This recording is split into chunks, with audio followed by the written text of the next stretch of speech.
اس وقت شام کے سائے ڈھل رہے تھے جب اشبا کو کچھ فاصلے پر انسانی آوازیں سنائی دیں۔ اس کا دل دھڑک اٹھا۔ یہ کون لوگ تھے جو غار کی طرف آ رہے تھے؟ شاید سرخ پوش، شاید علاقے کے مسلمان ہوں۔ وہ امید اور نا امیدی کے درمیان ڈولنے لگا۔ قدموں کی چاپ سے اندازہ ہوتا تھا کہ وہ 8-10 کے قریب ہیں۔ اشبا گھسٹ کر کچھ اور بھی تاریکی میں چلا گیا۔ اب اس کی نگاہیں تاریکی میں اچھی طرح دیکھنے کی عادی ہو چکی تھیں۔ چند لمحوں بعد اسے چند نوجوان نظر آئے۔ انہوں نے کندھے پر کچھ سامان اٹھا رکھا تھا۔ اپنی حرکات سے وہ خاصے محتاط دکھائی دیتے تھے۔ آہستگی چلتے ہوئے وہ تاریکی میں پہنچے۔ پھر انہوں نے سامان کے بڑے بڑے بوریے پتھروں میں چھپانے شروع کر دیے۔ لوہے کی جھنکار سے اشبا کو اندازہ ہو چکا تھا کہ یہ جنگی ساز و سامان ہے۔ نوجوان کام کے ساتھ ساتھ باتیں بھی کرتے جا رہے تھے۔ ان کی گفتگو سے اندازہ ہوا کہ ان میں سے کچھ مسلمان ہیں اور باقی ایسے ہندو ہیں جو پرماتما کے ظلم و ستم سے نالاں ہیں۔ وہ کسی کٹھن وقت کے لیے یہ سامان یہاں چھپانے آئے تھے۔ ایسا کرنے کی ہدایت انہیں ان کے بزرگوں نے کی تھی۔ ان کی باتوں سے پتہ چلتا تھا کہ علاقے میں پرماتما کے خلاف نفرت کی ایک لہر سی نمودار ہو رہی ہے۔ یہ لہر پوری ریاست میں محسوس کی جا سکتی ہے، تاہم کہیں اس کی شدت کم ہے اور کہیں زیادہ۔ نوجوانوں کی گفتگو میں سنہری شاہین کا نام بھی کئی بار آیا۔ ان میں سے ایک نے کہا، سنا ہے چھاؤنی کے عقوبت خانے میں سنہری شاہین کے ساتھیوں کو اذیتیں دے دے کر مارا جا رہا ہے، مگر وہ ان کی کوئی مدد نہیں کر سکا۔ عبدال غازی نے اس کے ساتھیوں کو پناہ دی تھی اور اس جرم میں وہ اپنے درجنوں ملازموں سمیت جان سے مار دیا گیا۔ اگر سنہری شاہین کہیں ہے تو پھر ظاہر کیوں نہیں ہوتا؟ کیوں یہ سارا ظلم برداشت کر رہا ہے؟ کہیں ایسا تو نہیں کہ اس نام کے حوالے سے صرف افواہیں اڑائی گئی ہوں؟ ایک دوسرے نوجوان کی آواز آئی، میں پرسوں سردار ہاشم کی بستی میں گیا تھا، سنا ہے وہاں سے رائے منوہر کے 2 آدمی لاپتہ ہو گئے ہیں۔ سردار ہاشم پر شبہ کیا جا رہا ہے کہ اس نے سنہری شاہین کے کسی مفرور ساتھی کے ساتھ مل کر یہ کام کیا ہے۔ بھرے بازار میں منوہر کے سپاہیوں نے سردار ہاشم کو بے حد رسوا کیا۔ اس کی داڑھی کھینچی گئی اور ٹھوکریں ماری گئیں۔ مجھ سے تو یہ ذلت برداشت نہیں ہوئی۔ ایک تیسری آواز ابھری۔ یہ آواز نسبتاً سنجیدہ اور متین تھی۔ دوستو، اپنے حوصلے خود ہی توڑنے کی کوشش نہ کرو، یہ تو سفر کا آغاز ہے۔ ابھی سے اپنے یقین کا قتل کیوں کر رہے ہو؟ سنہری شاہین ہے اور اسی خطے میں موجود ہے۔ سب حالات اس کی نظر میں ہیں۔ اسے ظاہر ہونا ہے اور ضرور ہونا ہے۔ ایک اور نوجوان بولا، میری والدہ محترمہ کے خواب عموماً سچے ہوتے ہیں۔ کل انہوں نے خواب میں دیکھا کہ دوارے میں تاریک جنگل کے ساتھ ساتھ بہت سی چتائیں جل رہی ہیں اور ان کے دھوئیں میں ایک سفید گھوڑے والا گھوم رہا ہے۔ ان کا کہنا ہے کہ یہ سنہری شاہین کی طرف اشارہ ہے۔ اس کے بعد بہت سے نوجوان تیز تیز باتیں کرنے لگے۔ شاید ان کا کام ختم ہو گیا تھا اور اب وہ یہاں سے جانے کی تیاری کر رہے تھے۔ اشبا تذبذب کا شکار تھا۔ سوچ رہا تھا اس بے کسی کی حالت میں انہیں پکارے یا نہیں۔ جس سنہری شاہین کے بارے میں وہ حیران کن خواب دیکھ رہے تھے، جس کی طاقت اور بہادری کی داستانیں ان کے لہو کو گرما رہی تھیں، وہی سنہری شاہین کہیں نہیں تھا، اور اگر تھا تو زخموں سے چور ایک بے کس انسان کی طرح خاک میں لتھڑا پڑا تھا۔ اگر وہ ان سے کہے کہ میں سنہری شاہین کا ساتھی ہوں تو وہ کیا سوچیں گے؟ کیا سنہری شاہین ایسا ہی بے کس ہے کہ اپنے قریبی دوستوں کو بیچارگی کی حالت میں مرنے کے لیے چھوڑ دیتا ہے؟ لیکن کچھ بھی تھا، اشبا کو بہرحال انہیں مدد کے لیے پکارنا تھا، اپنی زندگی بچانے کے لیے، زخموں کو مرہم فراہم کرنے کے لیے، اس عظیم مقصد کے لیے جس کی خاطر وہ سینکڑوں میل یہاں پہنچا تھا۔ اس نے اپنے خشک ہونٹوں پر زبان پھیری اور اجنبی کو پکارنے کے لیے سر کو زمین سے اٹھایا، مگر اس وقت اسے ٹھٹک جانا پڑا۔ غار کے دہانوں پر گھوڑوں کی سر پٹ ٹاپیں سنائی دیں۔ پھر کسی نے ایک وحشیانہ جنگی نعرہ بلند کیا اور درجنوں سرخ پوش غار میں موجود نوجوانوں پر ٹوٹ پڑے۔ نوجوانوں نے بھی اپنی تلواریں برآمد کیں اور حملہ آوروں کے سامنے ڈٹ گئے۔ چند لمحے تنگ غار میں خون ریز لڑائی ہوئی۔ اشبا کسی صورت اس لڑائی میں حصہ لینے کے قابل نہیں تھا، لہٰذا وہ خود کو گھوڑوں کے سموں سے بچانے کے لیے کچھ اور تاریکی کی طرف سمٹ گیا۔ ہتھیاروں کی جھنکار اور چیخوں سے غار کی نامعلوم گہرائی گونج رہی تھی۔ تھوڑی ہی دیر میں لڑائی کا شور کم ہو گیا تھا۔ اشبا دل ہی دل میں مسلمان نوجوانوں کی فتح کی دعا کرنے لگا، لیکن لگتا تھا دعاؤں کی قبولیت کا وقت ابھی نہیں آیا۔ ابھی آزمائش تھی اور مسلسل آزمائش تھی۔ شاید خدا کو اس آزمائش کی ہمیشگی ہی منظور تھی۔ کچھ دیر بعد سرخ پوش گھڑ سوار فاتحانہ غار میں لوٹ آئے اور تلاشی شروع کر دی۔ جلد ہی انہوں نے مختلف جگہوں سے جنگی ساز و سامان برآمد کر لیا اور مسلمان نوجوانوں کو غلیظ القابات سے نوازنے لگے۔ 3 نوجوان شہید اور 4 کے قریب سرخ پوش جہنم واصل ہوئے تھے۔ یہ سب لاشیں وہاں سے ہٹا لی گئیں۔ اس کے بعد سرخ پوشوں نے مشعلیں جلائیں اور کچھ دور تک غار کے اندر چلے آئے۔ اشبا کو غنودگی کی حالت میں یہ سب دھندلا دھندلا نظر آ رہا تھا۔ اس میں اتنی سکت نہیں تھی کہ وہ خود کو مشعلوں کی روشنی سے بچانے کے لیے کسی جانب تاریکی میں رینگ سکے۔ وہ خود کو حالات کے سپرد کیے اسی جگہ پڑا رہا۔ سرخ پوش اس کے قریب سے ہو کر واپس آ گئے۔ اب پھر وہ گھٹا ٹوپ تاریکی میں تھا، لیکن یہ تاریکی گواہی دے رہی تھی کہ صبح زیادہ دور نہیں۔ اس تاریکی کا گہرا پن ہی صبح کی نوید تھا۔ یہ گہرا پن پکار پکار کر کہہ رہا تھا کہ مشرق میں روشنی کا ایک طوفان پل رہا ہے۔ کوئی کرن ہے جو پھوٹنے کو ہے، کوئی ہوا ہے جو چلنے کو ہے، کوئی آہٹ ہے جو سور اسرافیل بننے والی ہے۔ وہ محل تھا یا کوئی خواب تھا، در و دیوار تھے یا کوئی سپنا؟ اس کے چپے چپے پر پرماتما کی شان و شوکت کی داستان لکھی تھی۔ بلند و بالا شفاف دیواریں، نقش و نگار سے مزین چھتیں، بیش قیمت فانوس اور پردے، سینکڑوں مداح خاں بھی اس پرشکوہ عمارت کی تعریف لکھتے تو زندگیاں صرف کر دیتے۔ وہ خوشبوؤں اور رنگوں کا ایک جہاں تھا، جیسے کسی نے حسین خواب کو مجسم کر کے اس تاریک جنگل کے بیچوں بیچ اتار دیا ہو۔ مسلح محافظوں کی نگرانی میں حلابہ کی ڈولی پرماتما کے محل کے اندرونی حصے میں لائی گئی۔ کئی دالانوں اور راہداریوں سے گزرنے کے بعد ایک مقام پر یہ ڈولی رکھ دی گئی۔ یہ ایک حد تھی جس سے آگے باہر کی دنیا کا کوئی آدمی نہیں جا سکتا تھا۔ حلابہ کو ڈولی سے اترنے کی ہدایت کی گئی۔ سریتا کے لیے بھی یہ آخری حد تھی۔ اس نے الوداعی انداز میں حلابہ کو چھوا اور ساکت کھڑی ہو گئی۔ ایک بلند و بالا پرہیبت دروازہ کھلا اور محافظوں نے حلابہ سے اندر داخل ہونے کی درخواست کی۔ وہ لرزاں قدموں سے اندر چلی آئی۔ یہاں اسے گہرے نیلے لباس والے محافظ نظر آئے۔ یہ سب کے سب گونگے اور بہرے تھے، لیکن ان کی حرکات میں بلا کی چستی اور تیزی تھی۔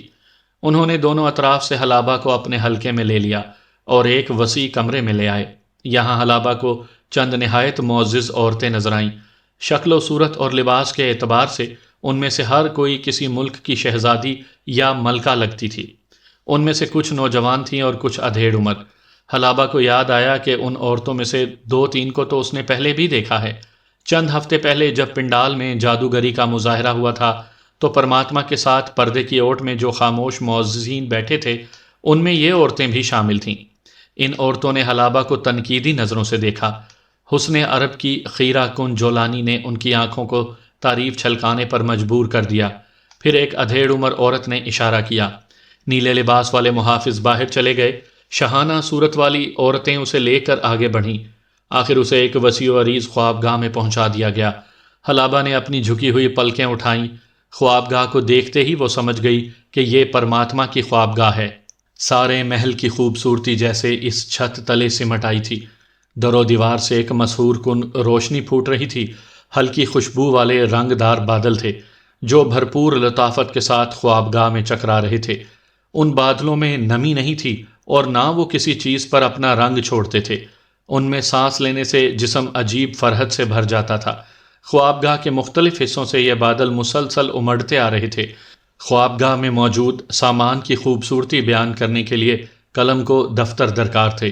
صرف ایک مسحری کے ایک زرنگار ہیروں جڑے پائے کی قدر و قیمت حلابہ کے حساب سے شمار سے باہر تھی۔ یہ مسحری خوابگاہ کے بیچوں بیچ پڑی تھی۔ اس پر گلاب کے تر و تازہ پھولوں کی سیج بچھی ہوئی تھی۔ مسحری کے چاروں جانب مختلف رنگوں کے نادر پھولوں کی لڑیاں جھول رہی تھیں۔ حلابہ نے اپنی زندگی میں کبھی ایسی مسحری نہیں دیکھی تھی۔ ایک امر دیکھ کر حلابہ ششدر رہ گئی۔ مسحری زمین سے کوئی 2 بالشت بلند خلا میں معلق تھی۔ نہ اوپر کوئی سہارا تھا اور نہ نیچے۔ اب معلوم نہیں یہ پرماتما کی سحرکاریوں میں سے ایک نمونہ تھا یا کوئی ہنرمندی استعمال کی گئی تھی۔ عورتوں نے حلابہ کو مسحری پر بٹھا دیا۔ اس مسحری پر بیٹھتے ہی ایک عجیب طرح کا ہراس حلابہ کے رگو پے میں بھر گیا۔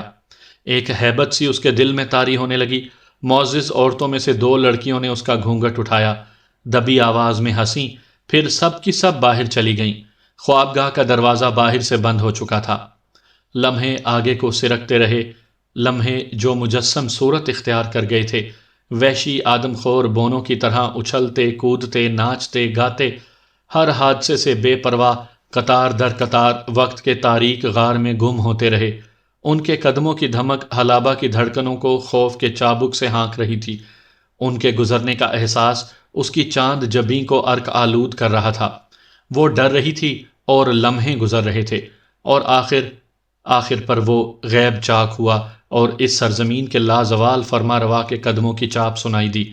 مدھم آواز کے ساتھ شفاف دیوار میں ایک در کھلا، گھنٹیوں کی صدا فضا میں ابھری، ایک سرخ روشنی نمودار ہو کر رنگین بادلوں پر منعکس ہوئی، اور حلابہ نے کن اکھیوں سے دیکھا ایک سنہری چمکیلا ہیولا دھیمے قدموں سے اس کے مسحری کی طرف بڑھا۔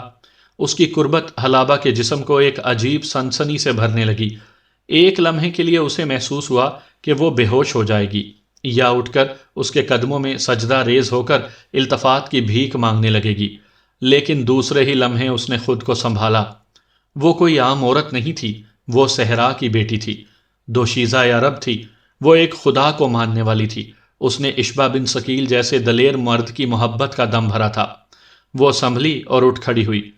سنہری ہیولا اس کے سامنے کھڑا تھا، شاید منتظر تھا کہ وہ اس کی قدم بوسی کرے اور اس کے چرنوں میں اپنا سر رکھے، لیکن وہ بے حرکت کھڑی رہی۔ لمحوں کے بونے بھاگتے چلے گئے، ان کی طویل قطاریں جیسے ٹوٹ گئیں۔ وہ حواس باختہ چیختے چلاتے اندیشوں کے جنگل میں گم ہونے لگے۔ آخر ایک سرخ و سفید ہاتھ حرکت میں آ کر اس کے شانے پر آیا۔ ایک دھیمی نرم آواز اس کی کانوں سے ٹکرائی، بیٹھ جاؤ، آرام سے بیٹھ جاؤ۔ یہ پرماتما کی آواز تھی، اس شخص کی آواز تھی جو 3 صدیوں سے زندہ تھا۔ یہ ایک نرم اور شائستہ آواز تھی، لیکن اس آواز کے اندر کچھ تھا، کوئی تپش تھی جو اس کی شائستگی کا ساتھ نہیں دیتی تھی۔ پریشانی کے ان اولین لمحوں میں حلابہ اس تپش کو سمجھ نہ سکی، مگر جلد ہی اسے احساس ہو گیا کہ یہ تپش دراصل وہ خوفناک صفاقی ہے جو پرماتما کے نرم لہجے میں کسی خونخوار درندے کی دھاڑ کی طرح چھپی ہوئی ہے۔ یہ صفاقی اتنی وحشتناک تھی کہ ذہن کو جکڑ کر روح کو لرزائے باں اندام کر دیتی تھی۔ پرماتما کے پراسرار ہاتھوں نے حلابہ کا گھونگھٹ اٹھایا اور دھند کے رنگین مرغولوں کی اوٹ سے اسے مبہوت دیکھتا چلا گیا۔ دیوتاؤں نے تمہیں فرصت میں بنایا ہے، آخر اس کی دلکش آواز حلابہ کے کانوں سے ٹکرائی۔ مگر ہمیں یاد نہیں آ رہا، تمہارا نام چندہ، حلابہ نے اپنے ہونٹوں کو حرکت دی۔ تمہاری صورت کچھ اجنبی سی ہے، شاید بناؤ سنگھار نے تمہیں حسین تر بنا دیا ہے۔ حلابہ کو اپنا دل اچھلتا ہوا محسوس ہوا۔ اس کی اصلیت کا پردہ چاک ہو رہا تھا۔ اس نے شرمانے کے انداز میں چہرہ گھٹنوں میں جھکا لیا۔ پرماتما کی خوابناک آواز خوابگاہ کی وسعت میں ابھری، حلابہ بنت شرجیل بنت طلحہ بن ابو جعفر، ہمیں تمہارا انداز پسند آیا۔ حلابہ پر جیسے برق گر پڑی، وہ پرماتما کی زبان سے اپنا نام سن رہی تھی۔ اس نے چونک کر پہلی بار پرماتما کو دیکھا۔ رنگین دھند کی اوٹ میں باریک نقاب کے پیچھے ایک سرخ و سفید چہرے کے خد و خال دمک رہے تھے۔ 2 حد درجہ تیز چمکیلی آنکھیں حلابہ پر مرکوز تھیں۔ وہ سکتے میں بیٹھی رہ گئی۔ پرماتما کی آواز ابھری، اے نادان حسینہ عرب، پرماتما کو فریب میں رکھنا اتنا آسان ہوتا تو دیوتا 3 صدیوں سے اس پر مہربان نہ ہوتے۔ ہم تجھے کچھ دکھانا چاہتے ہیں۔ حلابہ اس کے اشارے پر کسی معمول کی طرح اٹھ کھڑی ہوئی۔ در و دیوار اس کی نگاہوں میں گھوم رہے تھے۔ پرماتما کا چمکدار ہیولا بڑی تمکنت سے چلتا ہوا اس دروازے کی طرف بڑھا جو دیوار میں کہیں نظر نہیں آتا تھا۔ حلابہ اس کے پیچھے آ رہی تھی۔ پرماتما قریب پہنچا تو دروازہ کھل گیا۔ دونوں اس میں سے گزر کر ایک راہداری میں پہنچے۔ یہ راہداری کئی رنگوں کے شیشے سے بنائی گئی تھی اور اتنی نظر فریب تھی کہ آنکھ پر دھوکا ہوتا تھا۔ راہداری کے طول و عرض میں مدھم گھنٹیاں سی بجتی محسوس ہوتی تھی۔ اس راہداری کے آخر میں دودھیا دھند کا ایک پردہ سا تھا۔ ان دونوں نے یہ پردہ پار کیا تو ایک ہولناک منظر حلابہ کے سامنے آیا۔ یہ منظر جیسے اچانک دھند کے اندر سے اگ آیا تھا۔ حلابہ حیرت ناک نگاہوں سے دیکھتی چلی گئی۔ اس کے سامنے ایک ویسا ہی پنجرا تھا جو اس نے چھاؤنی کے عقوبت خانے میں دیکھا تھا۔ فرق اتنا تھا کہ یہ پنجرا قدرے چھوٹا تھا۔ پنجرے کے اندر سے ناگوار بو کے بھبکے اٹھ رہے تھے، مگر حیرت کی بات تھی کہ یہ بھبکے دودھ یا دھند کے پردے کی اس جانب محسوس نہیں ہوئے تھے۔ پنجرے میں ایک اریاں جسم اپنے بازوؤں پر لٹک رہا تھا۔ یہ جسم گنگا رام کا تھا۔ سینکڑوں سانپ، بچھو اور زہریلے کیڑے اس سے چمٹے ہوئے تھے۔ جسم کا گوشت جگہ جگہ سے غائب ہو چکا تھا۔ آنکھوں کے تاریک گڑوں کے اندر سانپ آزادانہ آ جا رہے تھے۔ حلابہ نے اپنا منہ دونوں ہاتھوں سے ڈھانپ لیا، ورنہ اس کے حلق سے چیخ نکل جاتی۔ نہایت حسرت سے اس نے گنگا رام کی اکلوتی ٹانگ کو دیکھا جو کرنوں کے ظلم کی گواہی بن کر فضا میں جھول رہی تھی۔ گنگا رام کے الفاظ اس کی سماعت میں گونجنے لگے، بس مالکن اب کچھ نہ کہنا، میں ان لوگوں میں سے نہیں جو قدم بڑھا کر پیچھے ہٹاتے ہیں۔ میں آپ کا ساتھ دوں گا، چاہے اس میں میرا جیون ہی چلا جائے۔ آپ کی جنگ ظالم کے ساتھ ہے، اور مظلوم کا ساتھ مظلوم نہیں دے گا تو اور کون دے گا؟ پرماتما کی آواز نے حلابہ کو اس کے خیال سے چونکا دیا۔ آگے آؤ لڑکی، ابھی کچھ اور مناظر تمہاری دید کے منتظر ہیں۔ پرماتما کی آواز میں کچھ ایسا اثر تھا کہ وہ معمول کی طرح اس کے پیچھے چل دی۔ چند قدم دور ایک اور پنجرا تھا۔ اس پنجرے کے سامنے ایک نیلے لباس والا محافظ پتھر کی طرح ساکت کھڑا تھا۔ اس کے ہاتھ میں ایک بلوری پیالہ تھا۔ پیالے میں شفاف پانی چمک رہا تھا۔ حلابہ نے پنجرے میں دیکھا اور لرز گئی۔ وہاں سریتا تھی۔ پرماتما کو دیکھتے ہی وہ سجدے میں گر پڑی اور بلک بلک کر رحم کی فریاد کرنے لگی۔ اس کی آہ و بکا نے حلابہ کا کلیجہ دہلا دیا۔ وہ اپنا چہرہ زمین پر رگڑ رہی تھی اور گھگھیا رہی تھی۔ دیا کرو مالک، رحم کرو، مجھ پاپن کو شمع کر دو مالک، وہ پکار رہی تھی اور پکارتی جا رہی تھی۔ پرماتما کا ہیولا ساکت تھا۔ کبھی کبھی یوں محسوس ہوتا تھا جیسے وہ پتھر کا ہو گیا ہے، نہ سانس لیتا ہے نہ پلک جھپکتا ہے۔ پھر چمکدار لبادے سے اس کا سفید ہاتھ باہر نکلا اور محافظ کے پیالے کی طرف گیا۔ یہ منظر دیکھ کر سریتا کی آہ و بکا اپنی انتہا کو پہنچ گئی۔ وہ جیسے دہشت سے قریب المرگ ہو رہی تھی۔ پرماتما نے پیالے میں سے نصف چلو پانی لے کر سریتا پر پھینک دیا۔ سریتا کے حلق سے ایک چیخ بلند ہوئی۔ خدا کی پناہ! اس چیخ نے حلابہ کا سینہ شق کر دیا۔ سریتا کا خوبصورت جسم ہوا میں اچھلا اور زمین پر گر کر ماہی بے آب کی طرح تڑپنے لگا۔ وہ فرش خاک پر مرغ بسمل کی طرح پھڑک رہی تھی۔ خوبصورتی اور نسوانیت کی یہ تذلیل حلابہ کے تصور میں بھی نہ آ سکتی تھی۔ سریتا کسی ایسے کرب میں مبتلا تھی جو 1000 موتوں پر بھاری تھا۔ حلابہ نے دیکھا کہ بد نصیب سریتا کے پورے جسم پر آبلے نمودار ہو گئے ہیں اور ان کی تعداد بڑھتی جا رہی ہے۔ وہ اٹھ اٹھ کر گر رہی تھی اور اپنا سر آہنی سلاخوں سے ٹکرانے کی سعی کر رہی تھی۔ موت کا یہ وحشیانہ رقص تا دیر جاری رہا۔ آخر سریتا کا جسم پھولنا شروع ہو گیا۔ اس کی آنکھیں حلقوں سے باہر ابل پڑیں اور چیخوں کی شدت سے یوں لگتا تھا کہ اب اس کے پھیپڑے چاک ہو جائیں گے۔ جسم پھولتا چلا گیا اور پھر دفتن ایک دھماکے جیسی آواز سے پھٹ گیا۔ گوشت کے لوتھڑے ادھر ادھر بکھر گئے اور خون فرش پر بہہ نکلا۔ سریتا کربناک عذاب سے گزر کر موت کے ابدی سفر پر روانہ ہو گئی تھی۔ حلابہ نے اپنی آنکھیں بند کر لی تھیں، ورنہ اسے خدشہ تھا کہ اپنی تمام تر قوت ارادی کے باوجود وہ اپنے حواس میں نہ رہ سکے گی۔ یہ سب کچھ ناقابل یقین تھا، ناقابل گمان تھا۔ موت کا یہ وحشت ناک کھیل ختم ہو گیا تو پرماتما نے اپنے مخصوص دھیمے لہجے میں اسے پیچھے آنے کا حکم دیا۔ اب وہ ایک تیسرے پنجرے کے سامنے پہنچے۔ یہاں کوئی 15 عدد عورتیں بند تھیں۔ حلابہ ان میں سے چند ایک کو فوراً پہچان گئی۔ یہ چندا کے محل کی محافظ عورتیں تھیں۔ انہی کو دھوکہ دے کر وہ چندا کی خوابگاہ تک پہنچی تھی۔ اس وقت یہ محافظ عورتیں غیر مسلح تھیں اور ان کے چہروں پر موت کی زردی کھنڈی ہوئی تھی۔ ہر جسم پر لرزہ طاری تھا اور ہر آنکھ خوف کا سمندر تھی۔ پرماتما کو دیکھتے ہی یہ عورتیں بھی سریتا کے انداز میں چلانے لگیں اور زمین پر گر کر رحم کی درخواستیں کرنے لگیں۔ ان کے جسم کا ہر حصہ ایک فریاد کر رہا تھا جو بلک بلک کر کربناک موت سے پناہ مانگ رہا تھا۔ ان کے لہجوں میں دنیا بھر کی التجائیں سمٹ آئی تھیں۔ ان کی حالت دیکھ کر حلابہ کو اپنی روح جسم کے پنجرے میں پھڑ پھڑاتی محسوس ہوئی۔ پرماتما کچھ دیر اپنی صفاک خاموشی کے ساتھ ان بد نصیب عورتوں کو دیکھتا رہا۔ اس پنجرے کے سامنے بھی ایک محافظ بلوری پیالے کے ساتھ ساکت کھڑا تھا۔ پرماتما نے ہاتھ پیالے کی طرف بڑھایا تو عورتوں کی چیخ و پکار انتہا کو پہنچ گئی۔ پرماتما کا ہاتھ رک گیا۔ اس نے چند ساعت کے لیے سوچا، پھر محافظ کو کوئی خفیف اشارہ کیا۔ محافظ نے فوراً ایک ہاتھ پیالے سے جدا کیا اور اپنی کمر سے کوئی چیز نکال کر پنجرے میں پھینک دی۔ یہ چمڑے کی ایک لمبوتری سی تھیلی تھی جو اکثر محافظوں کی کمر سے بندھی دکھائی دیتی تھی۔ محافظ دستے کی سالار نے اس چیز کو دونوں ہاتھوں سے دبوچ لیا اور اس کے چہرے پر شادی مرگ کی کیفیت طاری ہو گئی۔ وہ شکر گزاری کے اظہار کے لیے اپنے سامنے کی زمین کو چومنے لگی اور اپنا سر فرش پر رگڑنے لگی۔ دوسری عورتوں کی حالت بھی کچھ مختلف نہیں تھی۔ ان کا بس نہیں چل رہا تھا، ورنہ وہ خاک ہو کر اپنے دیوتا کے قدموں میں بکھر جاتی۔ ان کی آنکھوں سے خوشی کے آنسو چھلک رہے تھے۔ حلابہ یہی سمجھی کہ پرماتما نے انہیں معاف کر دیا ہے، تاہم اس کا خیال غلط تھا۔ چمڑے کی لمبوتری تھیلی سے ایک عجیب وضع کا ہتھیار برآمد ہوا۔ اس تیز دھار ہتھیار کا دستہ خنجر سے اور پھل تلوار سے مشابہ تھا۔ حلابہ کے دیکھتے ہی دیکھتے دستے کی سالار دو زانو بیٹھی اور اس نے ہتھیار کو دونوں ہاتھوں میں تھام کر ایک جھٹکے سے اپنے پیٹ میں اتار لیا۔ نہایت بے جگری سے اس نے دستے کو دائیں بائیں گھمایا اور اپنا جسم ادھیڑ کر رکھ لیا۔ خون کا فوارہ برآمد ہوا اور چند بار پھڑک کر وہ ساکت ہو گئی۔ کٹار نما ہتھیار اب ایک دوسری عورت نے اٹھا لیا تھا۔ دیکھتے ہی دیکھتے وہ بھی دو زانو بیٹھی اور خود کو اسی طریقے کا زخم لگا کر ہلاک کر لیا۔ حلابہ پر جیسے غشی طاری ہونے کو تھی۔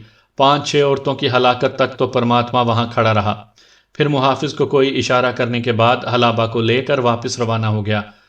دودھیا دھند کے پردے اور طویل بلوری راہداری سے گزر کر وہ پھر اس عظیم الشان خوابگاہ میں پہنچ گئے جس میں پھول مسکرا رہے تھے اور روشنی پھوٹ رہی تھی، رنگ لہرا رہے تھے اور ناقابل بیان طلسماتی حسن نے ہر شے کو اپنی لپیٹ میں لے رکھا تھا۔ پرماتما ہفت رنگ دھند میں چھپا ہوا اس کے روبرو کھڑا تھا۔ حلابہ اس کے آئندہ رویے کے بارے میں اندازہ لگانے کی ناکام کوشش کر رہی تھی۔ آخر وہ بولا، اس کی آواز نہایت ملائم تھی، اے حسینہ عرب، تم نے جو دیکھا اس کو بھول جاؤ، سب کچھ فراموش کر دو، صرف یہ یاد رکھو کہ تم اس وقت دنیا کی خوش قسمت ترین عورت ہو۔ تم پرماتما کی ملکہ ہو، اس کی محبت کی حقدار ہو۔ دیوتاؤں کی برکتیں برکھا کی طرح تمہارے جسم کو بھگو رہی ہیں۔ حلابہ کے کان پرماتما کی آواز سن رہے تھے اور اس کا ذہن دائروں میں سفر کرتا کہیں سے کہیں پہنچ چکا تھا۔ گنگا رام کی لاش تو وہ دیکھ چکی تھی، لیکن چنداں کہاں تھی؟ اس کے اپنے ساتھی کہاں تھے؟ اشبا، اویس، سردار یحییٰ۔ پھر اس کا ذہن دور، بہت دور پرواز کرتا ہوا سنہری شاہین تک جا پہنچا۔ وہ شاہین کہاں تھا جس کی فضاؤں پر حکمرانی تھی، جو ظالم کو کوسوں دور سے دیکھ لیتا تھا اور لپکتا ہوا اس کی آنکھیں نوچنے پہنچ جاتا تھا؟ پھر اس کا دھیان اس سے بھی آگے سالار اعظم محمد بن قاسم کی طرف چلا گیا۔ وہ بصرے کا چاند کہاں تھا جس کی کرنوں میں ہزاروں مسواجوں کی تپش تھی، جس کے جلو میں حوصلوں اور جذبوں کا سیلاب سفر کرتا تھا؟ وہ سب لوگ کہاں تھے جو اس کے ہمدرد تھے، جو اس کے طرفدار تھے؟ پرماتما جیسے دلوں کے حال پڑھ لیتا تھا۔ اس کی آواز حلابہ کی سماعت سے ٹکرائی، اے دوشیزہ صحرا، تو اپنے ساتھیوں کے بارے میں سوچ رہی ہے اور ہم تجھے کہہ چکے ہیں اب تیری سوچ صرف اور صرف اپنے خوش قسمت حال پر مرکوز رہنی چاہیے۔ ماضی اور مستقبل کا کوئی وجود نہیں۔ ان دیواروں کے اندر جو کچھ ہے حال ہے۔ سب چہروں اور نعتوں کو بھول جاؤ۔ ان چہروں اور نعتوں کو یاد کر کے تم ان کی مصیبتوں میں اضافے کے سوا اور کچھ نہ کر پاؤ گی۔ ہمارا خیال ہے کہ تم ذہین لڑکی ہو اور آشا کرتے ہیں کہ تم ذہانت کا ثبوت دو گی۔